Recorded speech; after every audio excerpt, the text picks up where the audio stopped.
스톡홀름에 와서 정말 와보고 싶은 무대라 좋았는데 딱 와보니까 날씨도 좋고 스톡홀름이 경치가 상당히 좋아서 행복했어요. Well, I mean, I'm thrilled to be at all these international events. The fact that for the last year we've been able to make it to these has been huge, and I'm really excited to get a chance to be at DreamHack. Feels really amazing to be playing in front of a home crowd. 1, 2, 3, Fnatic! Just going to Jönköping for the actual tournament will also be really amazing because we're still going to be facing a Swedish crowd. Feels really good to be here in Stockholm again. I was here last year as well and competed. We didn't have very good results with my previous team that I had. But this time I'm feeling a lot more confident now. From a scale 1 to 10, I'm feeling probably a 10.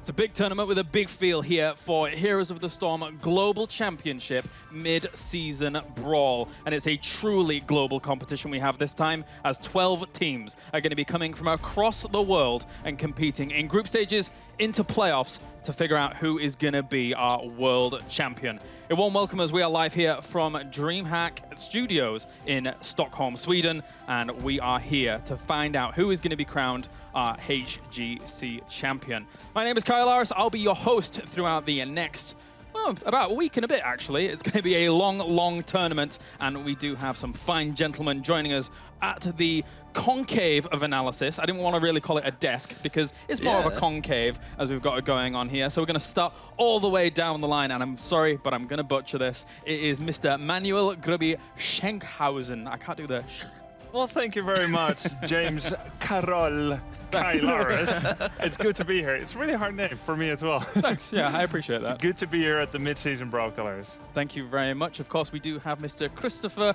Oh my God. Why does everyone have such insanely difficult phonetic, names? Exactly phonetic. Techa Inveni. Where'd the end come from? I don't know. Ivamy. Ivamy. Okay.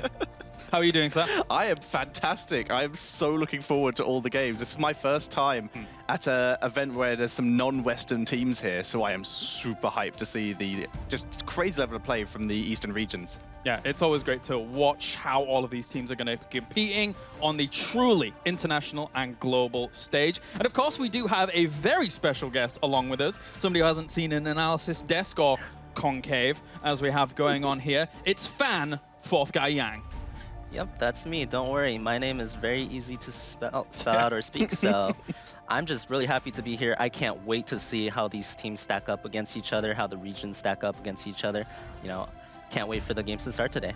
I'm especially thankful that your tag is also your first name, so I could just work that in. That was perfectly done, perfectly done. All right, so it's $250,000 on the line across all of the tournament as a whole here, which is very, very important, as you can tell. It's going to be $80,000 for first place. There's a lot of money on the line for these guys. We can take a look at the groups to get you familiarized with who is going to be playing, where they're going to be allocated, and also the structure, which is a little bit more unusual than we have seen in Heroes of the Storm so far, right, Grubby? Yeah, I like the system. The teams are in a round-robin format where every team plays each other team once, and the top two will be qualifying directly into a double elimination winner bracket. Yes. The middle two will still qualify, but in the loser bracket, so they have no margin of error. And the bottom two, of course, will be eliminated. Nice system with a lot of chances for everyone to play games and prove themselves. And of course, overall, these teams coming from across the globe, Tetra. We've got 2 teams from each of the major regions. The smaller regions have 1 team allocated, so we do have those 12 teams as a whole.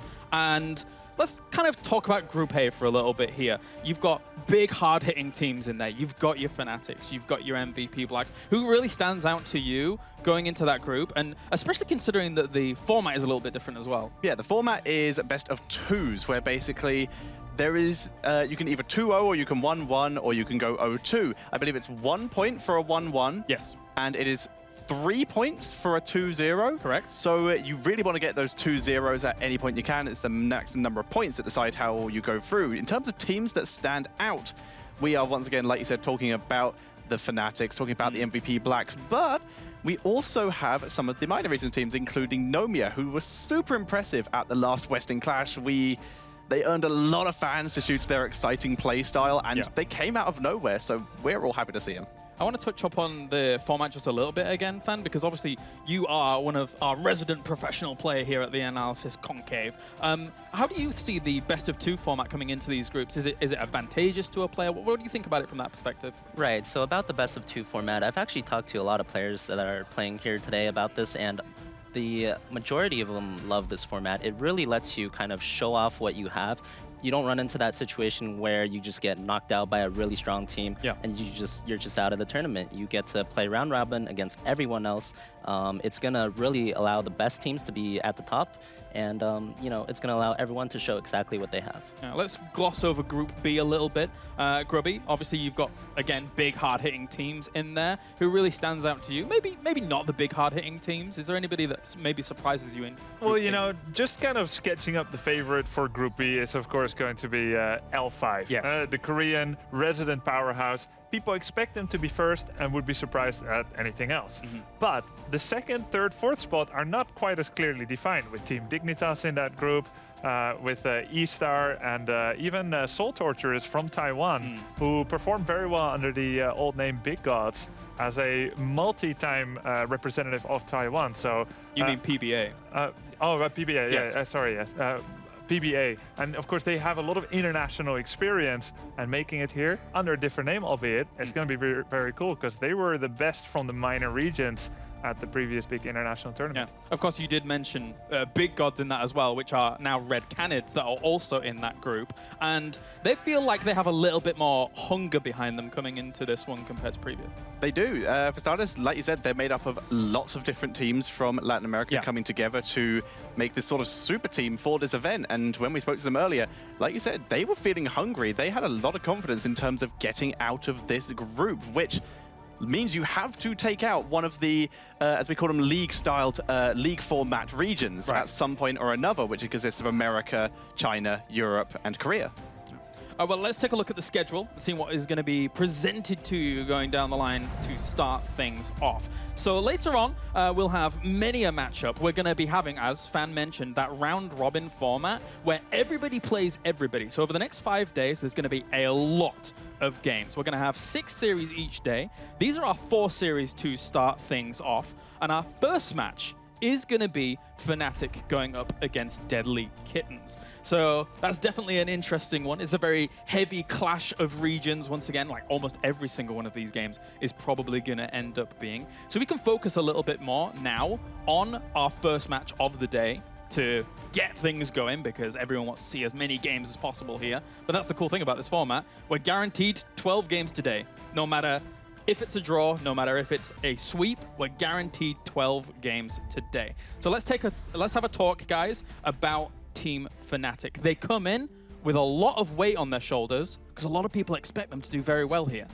Yeah, when we interviewed Fnatic, we felt the kind of very difficult to contain energy that resided within them. Their spirit, their energy was basically flowing out forth from them. Their confidence, very easily seeable. And they kind of had the same at the previous event, Western Clash, but they were unable to make good on their, let's say, favorite position. Everyone thought that they were going to be winning it. And they are so eager. And the question is, are they capable to win this time around? Well, as they did mention, in fact, Quacknix in an interview said that Dignitas was their kryptonite when it comes to the Western Clash. So I think a lot of people can think that they can hang a little bit higher, but Dignitas is that crazy little wild card that's able to trump them. Of course, make sure to vote at home as well.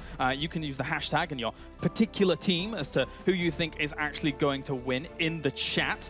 So you guys can get involved as well at home. We've got our own little interesting kind of preferences as to who we think is going to win. We're going to be keeping track of that ourselves in the back as well. But we can really now focus on these teams. Just had a few thoughts from Grubby there.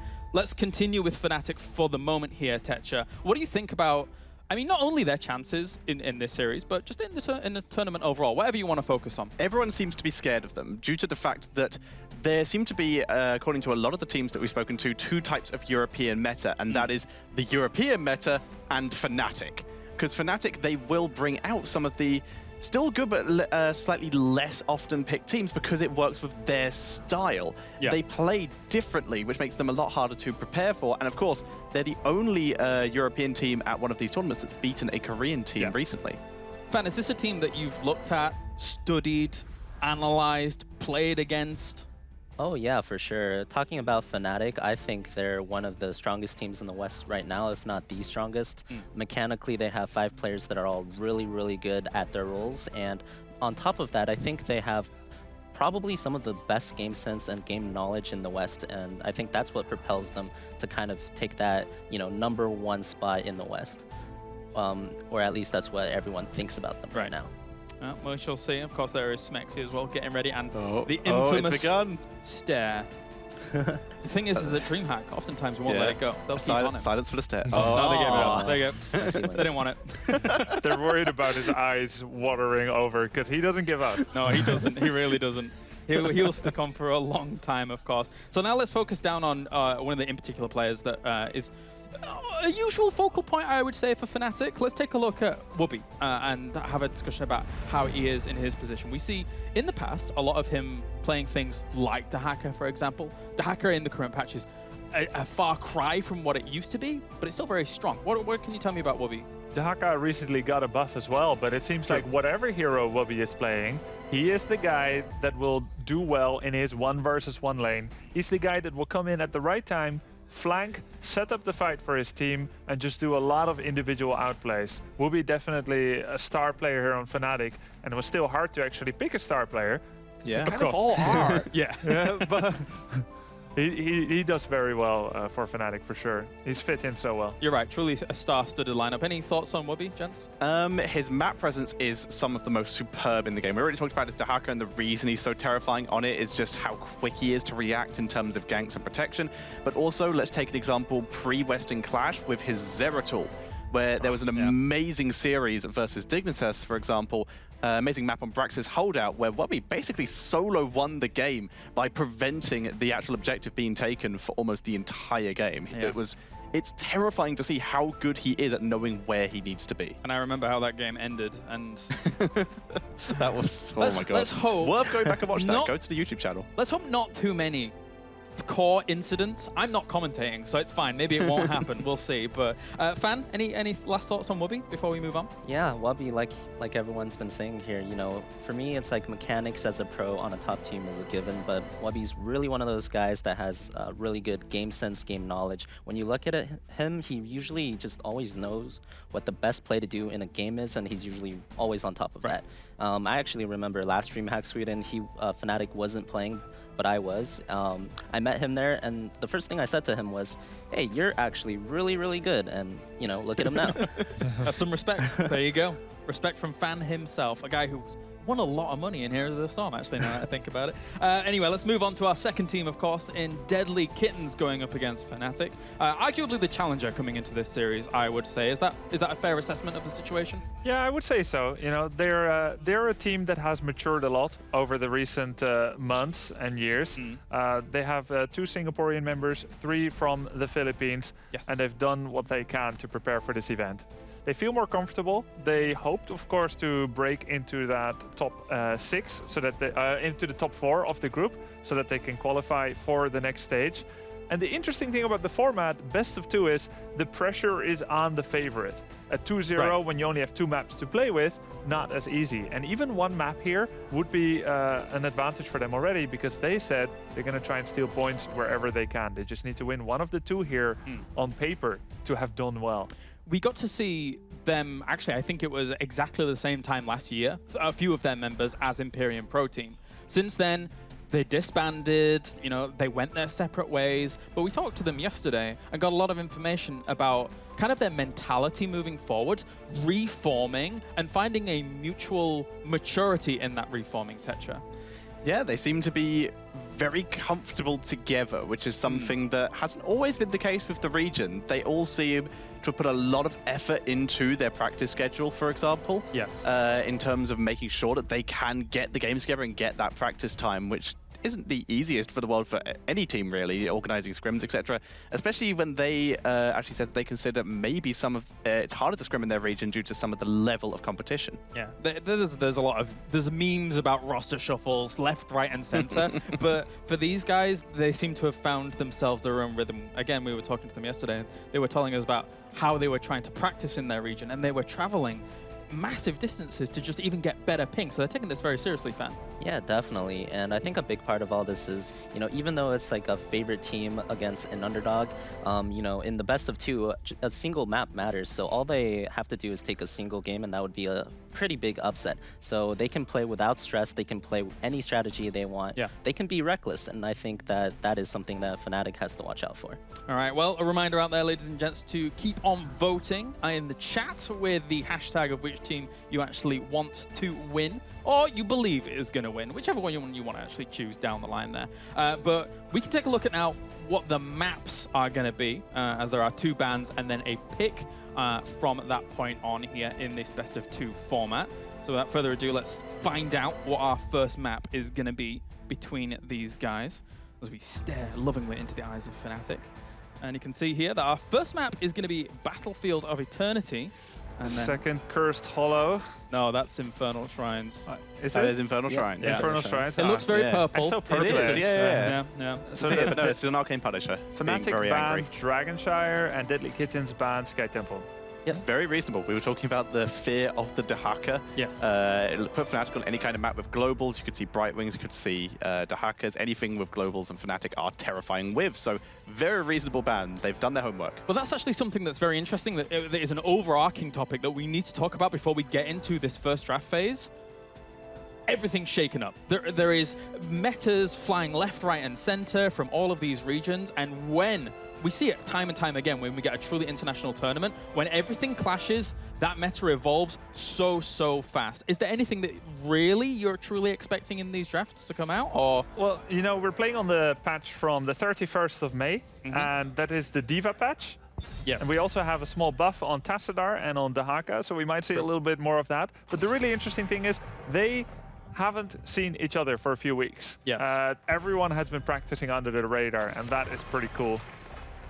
All right, so let's get into the draft for game number 1. We're going to have Zeratul ban on the side of Deadlykittens. And then I just heard Deadlykittens boo when Yeah. Uther was banned. Was They it a clearly boo wanted or an it was a ooh? boo. Maybe. I'm not Maybe sure. Or maybe both. they were ooh. I thought it was like, Sounds like they were Well, the disappointed. fa- Maybe Fnatic scouted them more than they Maybe. expected. Well, Uther currently very popular as support, so it is a solid ban by Fnatic. Other heroes that could be popular that we've seen around quite a bit in the HGC weeks leading up to this event, Genji has been super popular for almost every team, Oh, so yeah. there's a good chance we could see him quite high in the pick priority. I would expect a Genji or a Dahaka in the first rotate for either side for sure here. I think both heroes are extremely strong this patch. And talking a little bit about the Zeratul first ban, you know, some viewers might find it weird that they're banning that, but against teams that have great Zeratul players, there's heroes like Zeratul and Tyrael in particular with Void Prison and Sanctification that are just so incredibly strong when top teams use them that they're always worth a ban. Zeratul always seems to come out at LAN for that exact reason, Yeah. that the Yeah. players are so effective and he's such a game-changing hero. Another hero that's pretty much stood the test of time at the moment, Greymane coming out Yep. first for Deadlykittens. They just want that stable damage dealer that's able to get in the backline and cause some problems, Grubby. Yeah, great DPS as well on the Immortal. Winning the objective on this map is definitely a great aid, Yes. especially the second and the third rotation of it.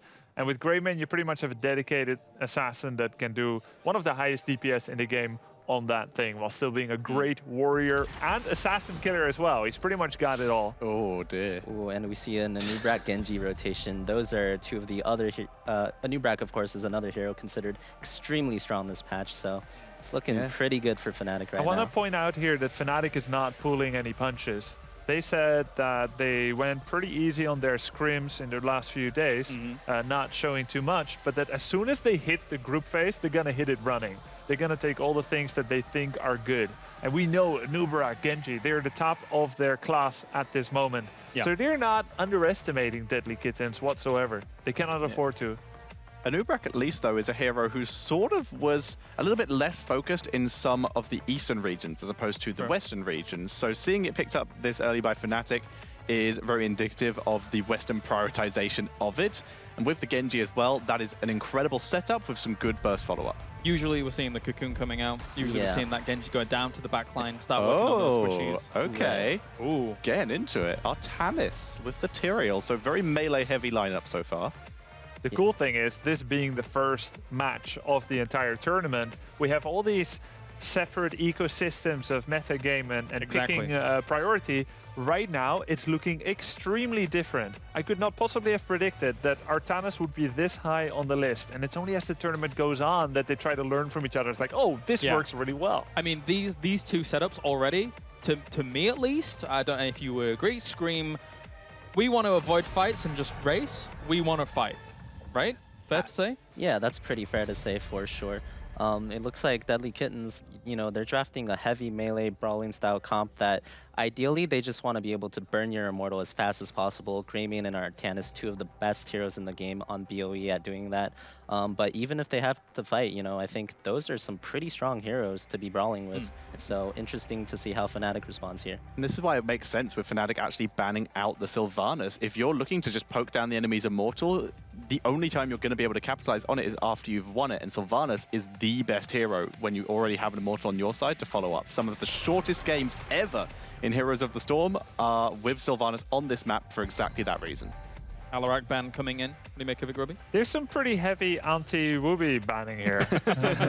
Wooby on Zeratul, Alarak could just single-handedly turn the favor in the direction of Fnatic. Are you saying that we chose the right player to highlight before the game? That's a At least conspiracy. Deadlykitten seems to agree so. They were watching it and they were just watching it and just, oh yeah, they're right. We should ban that. All right, third and fourth ban picks coming in now for Fnatic. Any predictions as where they could go? Still need support. Malfurion's still available. Yeah, and it's that has to pre-patch be where the he loses most cleanse. obvious one. Yeah, looking for the Malfurion here. Twilight Dream really strong, but they're going to go with the Monk actually. So bursty. I think the reason they're doing that is more of a deny pick. Monk is actually run with mass melee comps very often, especially on Battlefield.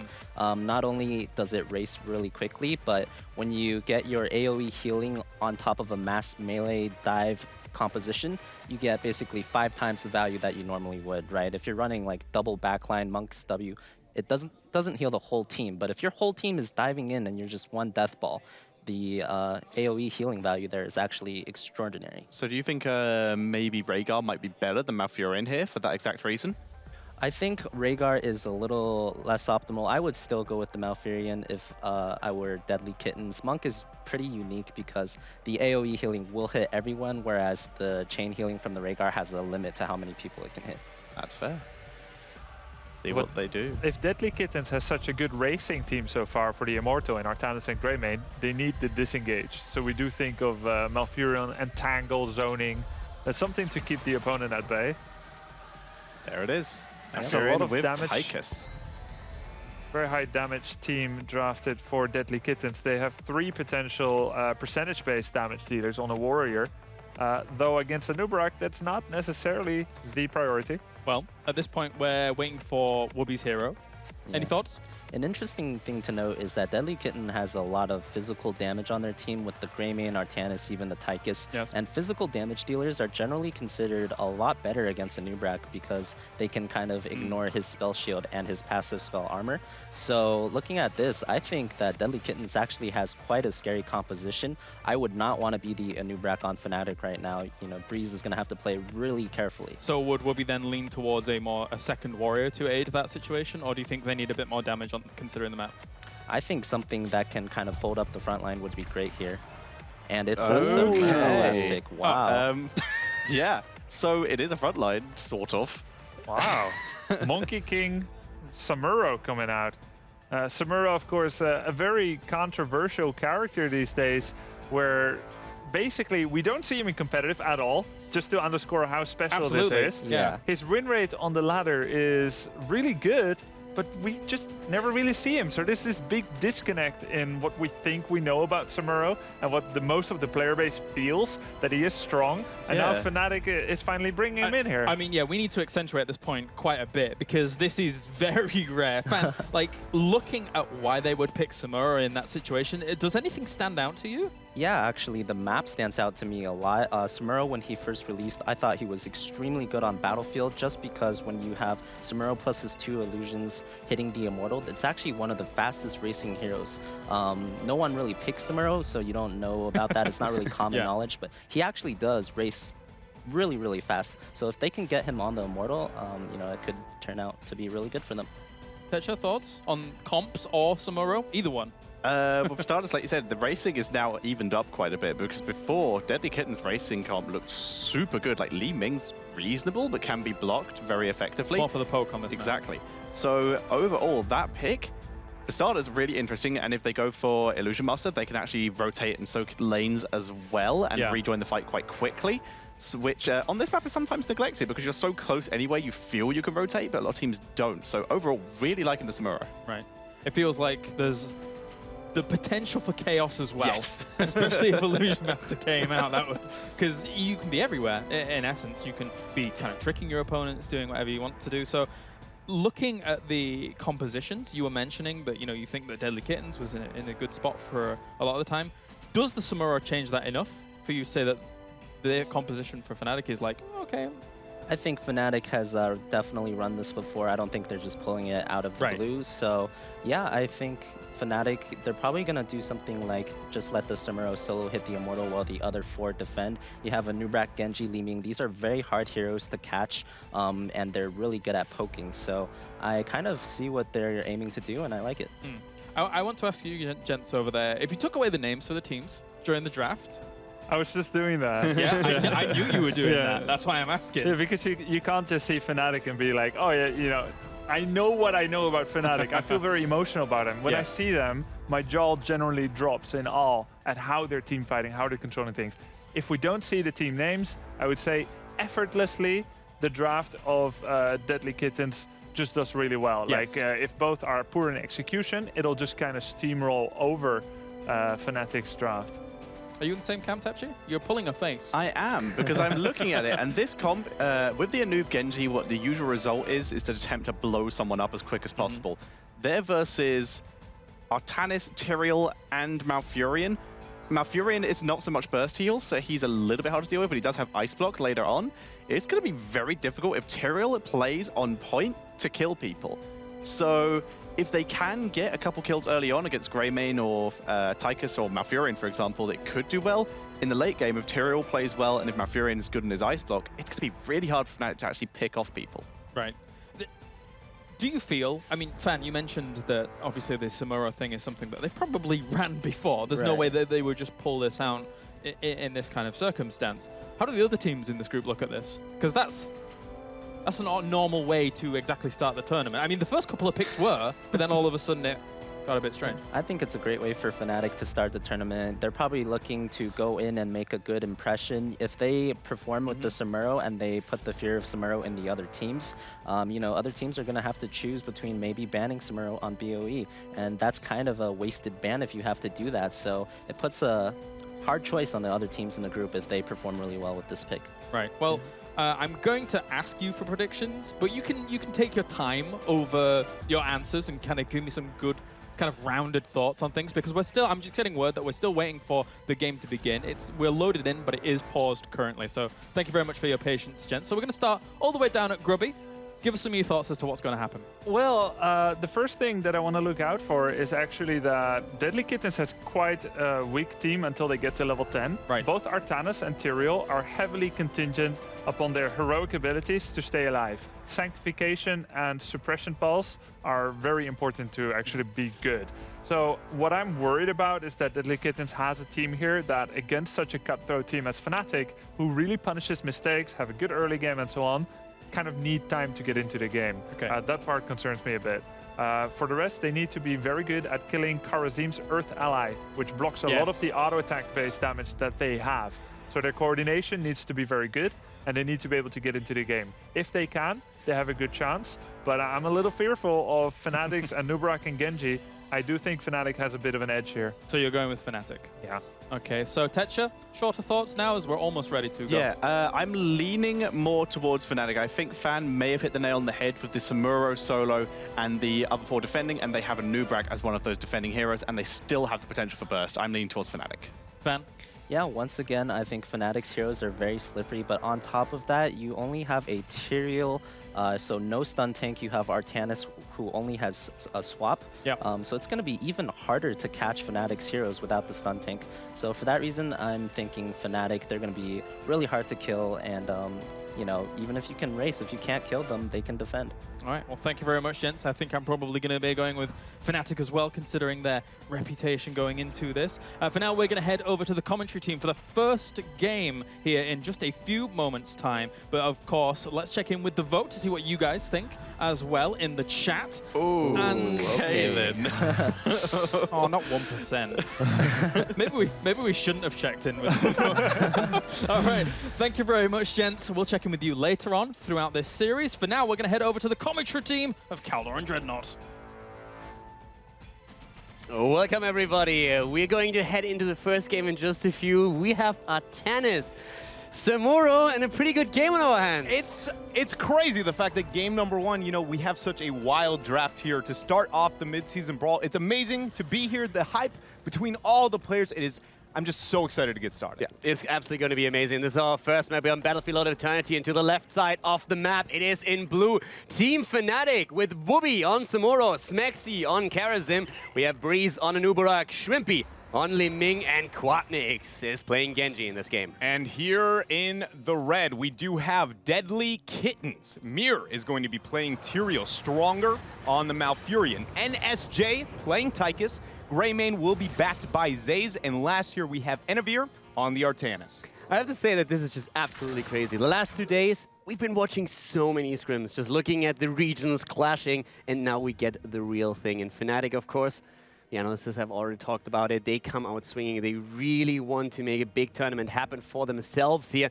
Deadlykittens, they are going to try and win a map here, but it's not going to be easy. Yeah, and you know, I think, as the analyst said, they brought up the formatting and how that affects these players, right? Deadlykittens here, we know they're the underdogs. You guys at home have obviously done your research, the 99 to the 1%. And Deadlykittens, if they kick any game, every game is going to matter. And the same thing on the opposite side of the table for Fnatic, that they are willing to risk that Samuro pick, that creativity onto a team like Deadlykittens, because if they drop this does impact their standing. Yeah, exactly. You can't just simply YOLO a draft in for the fun of it. And one of the things I want to also highlight with it, as you mentioned, as every map matters, it also changes the dynamic of how you prepare. Since oftentimes when you look at a group stage, you have weaker teams that have to make a decision. Do we only prepare for the opponents that we personally feel we can beat? Or do we also prepare for the top dogs that are supposed to get out of the group? Yeah, it is really amazing. You know, when you see the Titan up on one half, like, for instance, an example being like MVP Black, and you know you have another opponent, you go, do I bank on the 2-0 on the weaker team? Or do I go, there's no way, they're going to figure out our cheese, and then you adjust for the bigger one? It is amazing, some of the tournament strategies that these players have come up with now because of this beautiful best-of-2 format. Yeah, exactly, because if you are in a best-of-3 format, winner takes all, then oftentimes you have to think, okay, can we win 2? Winning 1 with a bit of a cheese strat, that's all of a sudden a bit more realistic, and a lot of these teams might show that today. But of course, here in our first game, Samuro is already a big curveball that has been thrown in, and on the other side, we have Artanis, who on level 1, of course, went for the amateur opponent for the extra damage against the Immortal. Yeah, this is going to be a really interesting Immortal phase here in the next couple of seconds, because I think the analyst, specifically Grubby, really kind of nailed these compositions. Deadlykittens does not come online until level 10, but Fnatic, they have a bit of a different composition than we typically see, and that being, it's very mechanically demanding, it's very successful levels 1 through 9, and it can snowball dramatically. But if they do not get that, if their mechanical prowess is not so much greater than that of Deadlykittens, I do think that they've got a shot with this kind of death ball, snowball comp. Fnatic is extremely confident going into this. They had a lot of scrims over the past few days and they had incredible results there. So they have all the confidence in the world going into this, and already the fight for the Immortal is starting here as we are seeing the Kittens taking position at the top side. Oh, beautiful knock up there from Breeze, but it doesn't look like it's going to set anything up too far. It's just going to be Fnatic here on the 5-man defense squad, though. Anavir going in a bit too far. And it's just going to be, you know, testing the waters here for the teams. And Samuro is actually executing a lot of pressure towards the Immortal. He is currently soloing it and he is doing a lot of work here. Wooby still has to be careful, but so far Fnatic's strategy is actually planning out quite nicely. Such a beautiful 1-4 split coming out from them. Zays, though, possibly getting caught out, and that is going to be Smex picking up first blood here in this game. Anavir, though, getting the knockup. Resets for Shrimpy, they go in again, and that's the double kill as Atanas falls. And Mir, though, has no man. I don't think he's going to be able to get out of here. The Eldrunes goes down, but Quacknix got the chase. That is 3-4-0 already here in the early game, and I talked about it. The snowball, the mechanical dominance of this team with the Genji, with the Li Ming, the double reset. This could be the beginning of a very quick game if Deadlykittens does not stop and hit the pause button of Fnatic. And that's going to be super rough. The teams are both on level 4 right now, but you could see what happened when Fnatic started to get the first kill. It's the Genji resets, the Li Ming resets, and especially when we have someone like Shrimpy on Li Ming, he can absolutely pop off in one of these fights. There's a lot of aggression on the side of Fnatic, and they are going to try and carry that with that first Immortal past the fort now. And we did note that Deadlykittens has this melee composition, which also means they have a very poor defense to this Immortal. They do not have, it's only going to be the Tychus and a bit of the Greymane to be able to get that poke, and only using 2. It's now only making Fnatic that much better with what would be considered a pretty weak Siegen composition. Yeah, you would think one of the tools he might use, well, hold your horses, because we have Breeze going deep. But as I was about to say, a tool they could use is a good swap with Atanas, but he had to take the bot lane against Samuro, so they can't use that either. And Fnatic, they have everything they wanted to do. They went to the top lane with the Immortal, they 4-manned it and took down the fort here, so they set themselves apart with nearly a level lead over the Deadlykittens. Yeah, and now it's all going to come down to timing on the 10 spike here between Fnatic and Deadlykittens over the second Immortal phase. Time and time again, we have known the power of those Immortals on this map and how, you know, quickly we can find those 9 minutes. And Fnatic isn't locked that in yet, but they have heavy signs that that could be the case. It's just really the next 2 to 3 minutes, though it won't seem that impactful, Deadlykittens is really dictating if this game is going to be under 10. The timing of the level 10 is also going to be so important with this. If Fnatic gets a big time window they can use for another Immortal, maybe push with it even, that's all they need here. And they already have the talent advantage. It's a small window, but they're trying to use that now. And if you also look at the talents, Breeze went for Underking. They really tried to engage, as we said at the start. Once level 10 hits and you have your Cocoon, you go in with the Nubarak, you go in with Genji, and Underking as the level 4 talent, together with also the Subterranean Shield on 7, is going to help you a lot to make that heavy dive into the backline. Yeah, and now both teams respectively look like, or at least here Fnatic, actually. I thought for a moment Deadlykittens looking to get theirs, but they have got their Shaman Camp pressuring out on top. Fnatic's will stall theirs out, allowing Deadlykittens here to move on down to the Khazar camp, but it's all about timing that always around the Immortal. You know, it's genuine basic meta of BOE at this point, and these teams, at least Deadlykittens, have committed theirs a little bit too early. The Kittens here not getting too much value out of the top camp. Wooby quite nicely defended that by himself. Also, just as a side note, Tychus went for In the Rhythm as the level 4 talent. More so these days, we see the bigger they are. In this case now, going for the stacking again. They can really help him towards the later stage of the game. The big question being, of course, once again, will we ever get there? Because now Fnatic is poised to fight for another Immortal. If they win this one and hit 10, that's it. That's going to be a huge problem for the Kittens. They need to defend this one. Absolutely, and this is all about that 2-minute window I was talking about for Kittens here. They need to be very efficient with their decision-making. They go in, the root actually hits onto Schwippy. He is down. Deadlykittens bringing out the claws. Exactly the kill they needed. Well done here. Shrimpy down, and Fnatic all of a sudden finds himself in that awkward spot where you have to give up at least the first phase of the Immortal. Halftime show has started. They are waiting for Shrimpy to come back, but the Kittens are attempting to push the envelope here. Wubby, you can see him on the backline trying to draw a bit of aggro, almost like a Zeratul-esque, you know, with that mobility, with the confusion here of that Samuro. That is a big thing that he can do to draw aggro, be impactful here for Fnatic in the roster. But Deadlykittens, I just cannot give enough credit to what they did, to understanding those circumstances and, you know, willing to man up to a team with a lot of hype behind them. Fnatic here in their home country. I mean, you know, we've seen the performance that they've had recently internationally, and Deadlykittens is not afraid. Yeah, they're not afraid, and they cannot be afraid. That's the important part here. They need to force these fights, and they go in again. Mia at the front on his Tyrael. Envy are already looking for a potential swap as they jump on the Immortal of Fnatic. Half a level, and Fnatic will hit level 10. Deadlykittens, they need to make a play, and they're trying to do it. Smexy ends up getting the dash out. Wubby on the backline, just wailing away there with the clones. He's going to end up dropping the stealth, but that is a pick on to the Tyrael, and that is a very, very bad spot here now for Deadlykittens as Fnatic is looking for more. Ming at the bot lane, trying to get the 10 for them. Envy are moving back barely, helped by the root of Malfurion, covering with the retreat. But level 10 Dread, it's right around the corner. Yeah, it's just the side soak of Fnatic, because that moment where Deadlykittens initiated, the only kill we've managed to see them obtain, they were nearing even in experience, but in that downtime, in the open window where Fnatic was playing defensively, they were gaining that experience on the side, and suddenly what looked like Deadlykittens stopping a worst case scenario, it returned miraculously. Yeah. And as you can see right now, we have the level 10 is an entire level, so that time window is huge for them. They can push with the Immortal, with the heroic talent advantage, and just go in, go deep, try to just jump into that backline and use the cocoon. We have also on the side of Samuro now the Illusion Master after he specced into the critical strikes on level 1 and then later on level 7 here. Fnatic is looking very strong, and I think the Kittens are making the right decision here. They're just letting the fort go, but they go in a little bit too deep. And there's got to be the cocoon set up. That's the wrong side of the aisle there. Beautiful cleanse coming up to try and help Mirror, but that is now the first reset. Genji dashing on out. It's just, you could see Deadlykittens thought, like, we need to give this up, but they underestimated the cocoon range. It was just, it's a point and click. There is no dodging, and just a little bit too far out, and that's a dead Tyrael. It's just sad when that happens. They had the right thought. You could see them posture behind the fort just saying, guys, give it up. We cannot fight without the 10. And then Tyrael moved in a bit too far. Now he's just coming back as the keep is losing hit points. Fnatic not forcing the issue yet, but they established a 2-level lead.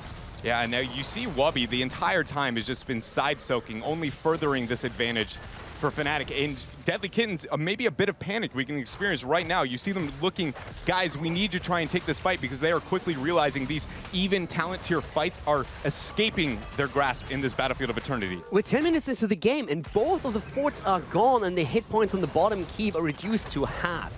This is not really the spot you want to be in. At this point, Fnatic winning another Immortal could be the end of the game. Yeah, what we do have to consider, though, the major selling point for Deadlykittens is we've experienced 10 minutes of them not being together as a 5-man with their heroics. Yeah. We knew their composition. The only moment where it begins to suddenly be like, wow, this is intimidating, the Deathball Tyrael's Sanctification. So Deadlykittens does have that going for them, but if the next fight is like what we've seen in the beginning half of this game, it looks like it might be a grim start of this tournament. They definitely need a big fight now. In kills, we have 5-1 in favor of Fnatic. They have now also the level 13 talent. And again, Tyrael falling here. They're trying to go for Atanis. Enemy finds himself in trouble. Breeze already looking for a potential stun.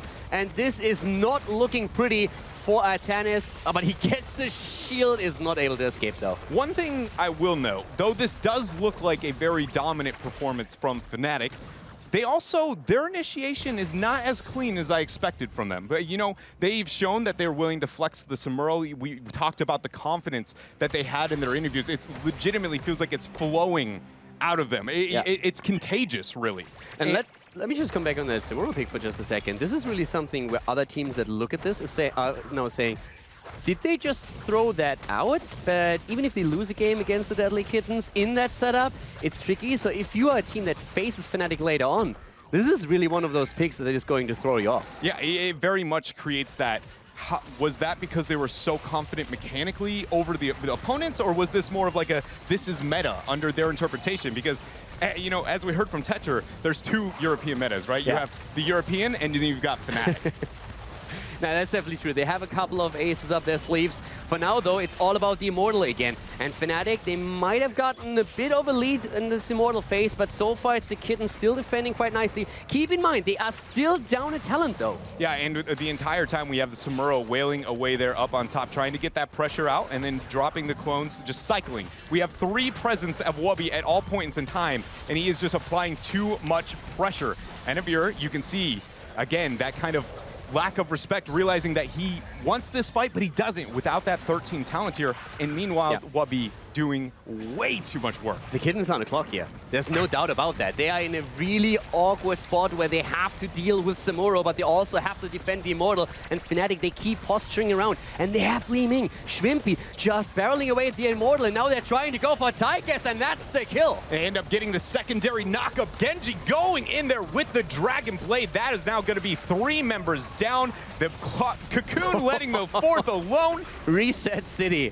And Jesus, that was so beautiful from Fnatic. The entire time, you see them running with Samuro, getting the side pressure and running the 4-man. The minute Deadlykittens realized that they were on the timer, as you said, they dropped Greymane back and they said, this is not going to work out. And look, Greymane shows, and immediately, Fnatic just all ins. Yeah, they see Greymane up at the top, and that's the moment where they say, okay, guys, we are going to pounce right now. It's also the perfect moment in time. The Kittens, without the level 13 talent, everything, all the advantages in favor of Fnatic. They get a quad kill, and now they have an 100 shield Immortal. 100% on that beast. This could be it. Yeah. With a 3-level lead, the third most powerful talent tier advantage over your opponents, between the stats, between the shielding of those Immortals, and once again, the melees that exist on the side of Deadlykittens, the lack of, anti-siege, if you will, is adding up to maybe a GG here. The swap attempt in all-inning this fight, moving past the Immortal, is all Deadlykittens really have left. The Kittens really have to be absolutely on point if they want to defend here. And they're already trying. Odin has popped, and they're trying to force Fnatic back a little bit here, putting the pressure onto the Immortal itself. But that beast is 100% shield, and it's just wailing away at their key. Purifier Beam is also out as they are starting to move in. The Cocoon going down, but nice peel there. Stronger, receiving the pressure from Wubby on those clones, but the Immortal still having the shielding as we see the keep fall. Fnatic looks like they want it. They understand that they are going to try and end. Beautiful knock up there. Oh, but the Immortal getting the ollie-oop, setting it up. A beautiful Twilight Dream for Stronger, buys a bit of time. Li Ming is down though. Schwimpy falling. It's a 4 versus 4. We have Zace just barely getting away. No, he doesn't. Greymane is dead. A triple kill, and Fnatic is aiming for the corner. The Immortal already taking it down. Fnatic taking game number 1 off the Kittens with 14 kills against 2. Another day in the office is what it felt like here for Fnatic. The confidence that they showed, busting out a creative pick, it felt very them.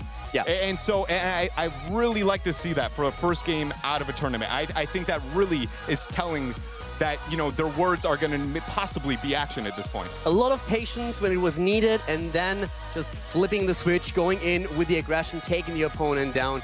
It was really well executed, and they capitalized on these kills and the resets so much in these fights. Yeah, levels 1 through 9, you could see the entire time Deadlykittens, they were just panicking, trying to find a way to deal with the circumstances that Fnatic essentially forced their hand. And a lot of it came down to the mechanical rotate with Genji, with the Li Ming, the double reset, and the pressure. It was just so nice to see out of Fnatic. I'm excited for game 2. Great first game, and of course, we're going to hear a little bit more about it from our panel. Yes, we are. Thank you very much, gents. As of course, I think first, absolutely, we have to address the elephant in the room, or the monkey in the room, I suppose. But Samuro, was it successful? Why was it successful? Grubby? It was obviously very successful. 100% and counting, though I think usually at 100% you can't count any further. But so far its win rate is 100%, obviously. It was very successful. I think there were many elements to it though, especially Fnatic's extreme mobility against some of the things that Deadlykittens was trying to bring out, like maximum distance, Artana swap, and dodging the laser and all kinds of other things. I think Fnatic played a very keen game with highly mobile characters. Samuro definitely a part of that, but I don't think it would have been possible if he had classical teammates where they just stand and shoot with Reyna and they get caught by things like Artanas. They were very mobile. Tetra, thoughts? He did exactly what we thought he would, other than not always solo laning, but he was always in the back line prepared to kill people. He was split soaking a lot of the game, always had something pushing up the lanes, and as such, went very quick. It took that last Immortal, and they just smashed through the top lane, killing off everyone along the way. The Genji and Nubarak just set up perfectly, and Samura caught any people who were trying to escape. Fan, I'm getting word that you do have a replay for us. Yeah. So what parts are you focusing on in this first one? So this first replay is going to be a early game team fight where Fnatic manages to pick off 3 people from Deadlykittens. Right. I want to focus in on the early game for this game because I think it really dictated how the game went. After the Fnatic reached level 10, they were always a talent tier up. So Deadlykittens never wanted to take a fight after level 10, and Fnatic were able to just get picks with the Anubrag, with the Cocoon, you know, just get fights talent tier up whenever they wanted. So let's check in with Fan and see exactly how that's broken down. yeah, so this first replay, we can see Greymane already dying here. They chase on to the Artanis, he dies as well. An important thing to note about the team composition here is that they have Li Ming and Genji with the double resets. So as soon as one member of your team starts falling, all of them start falling. We can see the third pick with the Tyrael there. So an important thing to note about this replay is that they were split up. They were trying to deal with the Samuro. The Samuro was on their Immortal like we expected with the 4-1 split, and 3 players from Deadlykittens actually went down to deal with them. And that is why they were able to kind of get that starting pick on the Greymane, is because instead of a 4 versus 5, it was a 4 versus 2 because 3 players went down to deal with the Samuro. And that caused the snowball that led to all those deaths. That's a good point that you bring up about the kind of Li Ming with the Genji, the double resets, etc. I mean, Li Ming has always been there, but she did fall off a little bit in popularity. Has she now seen a resurgence because of the inclusion of Greymane and, sorry, not Greymane, Genji, but also actually Greymane to a lesser extent because he follows up those kind of finishing up moves. The synergy's good. I think Li Ming always gets better when you have an excellent finisher. Right. She's got good poke damage, good long range damage, but if you don't have someone like Zeratul or Genji who goes in, gets that kill, gives her the reset, she fails to really shine 100%. But looking at that replay, if I can just say something about it, when you have 2 enemy heroes that can get resets off of kills, and then you have a hero like Artanis who can never truly get away, you better make darn sure that when you commit to a fight or a skirmish, you're all there. Because their power, the power of Deadlykittens was in their grouping, and they can't really send someone by themselves as much as Samuro. So the Greymane Artanis attack, due to the pressure of Samuro, was tough really to get away with. Right. Well, again, don't forget to keep voting out